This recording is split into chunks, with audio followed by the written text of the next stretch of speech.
Assalamualaikum warahmatullahi wabarakatuh. Perkenalkan, nama saya Rizky Atala, Prodi D4 MIK nomor NIM 245.006. Selamat datang di podcast Kesehatan Matra, tempat kita bahas berbagai kondisi kesehatan yang terjadi di lingkungan ekstrim, mulai dari darat, laut, sampai udara. Di episode kali ini, kita bakal bahas dua kasus menarik, yaitu tentang pekerja di RIG Migas yang terpapar panas ekstrim dan juga kasus penyelam yang naik ke permukaan terlalu cepat. Pembahasan kasus kedua, pekerjaan RIG Migas. Jadi, kasusnya ada seorang pekerja di pengeboran migas di Kalimantan. Bekerja di bawah terik matahari dan mengalami pusing, kulit panas, dan yang paling penting tidak berkeringat. 1. Diagnosis dan penyebab. Dari gejala tersebut, diagnosis yang paling mungkin adalah heat stroke atau stroke panas. Kenapa? Karena tubuh sudah gagal mengatur suhu. Biasanya kalau kepanasan kita berkeringat, tapi di kondisi ini justru kering. Artinya sistem pendinginan tubuh sudah tidak bekerja.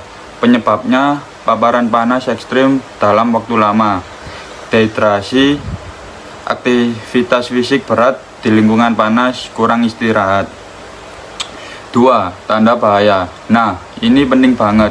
Tanda bahaya dari heat stroke antara lain suhu tubuh sangat tinggi, bisa 40 Celcius, kulit panas dan kering, pusing, kebingungan, bahkan penurunan kesadaran. Denyut nadi cepat, bisa sampai kejang atau koma. Ini kondisi gawat darurat, jadi tidak boleh dianggap sepele. Ketiga, penanganannya harus cepat. Segera pindahkan ke tempat yang lebih sejuk. Longgarkan pakaian. Lakukan pendinginan misalnya dengan kompres air atau kipas. Berikan cairan jika masih sadar, dan yang paling penting sebagai bawa ke fasilitas kesehatan.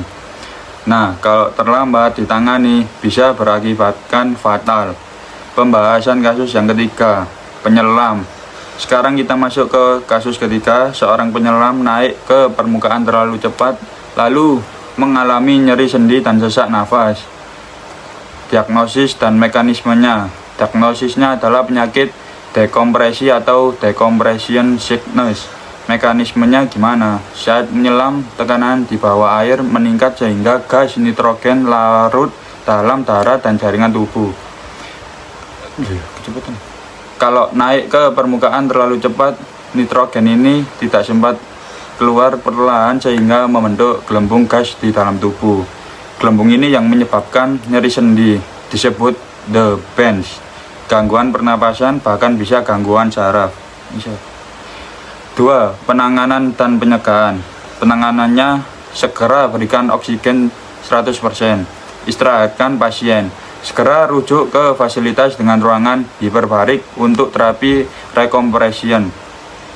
Pencegahannya, naik ke permukaan secara perlahan, tidak boleh terburu-buru, melakukan safety stop saat menyelam, mengikuti prosedur penyelam yang benar, menggunakan tabel atau komputer penyelam. Nah, teman-teman, dari dua kasus ini kita bisa belajar bahwa lingkungan ekstrim seperti panas berlebihan dan tekanan tinggi di bawah air bisa sangat berbahaya bagi tubuh. Kunci utamanya adalah mengenali gejala lebih awal, mengetahui tanda bahaya, dan melakukan penanganan yang cepat dan tepat. Semoga pembahasan ini bisa menambah wawasan kita semua, khususnya di bidang kesehatan matra. Sekian dari saya. Terima kasih. Assalamualaikum warahmatullahi wabarakatuh.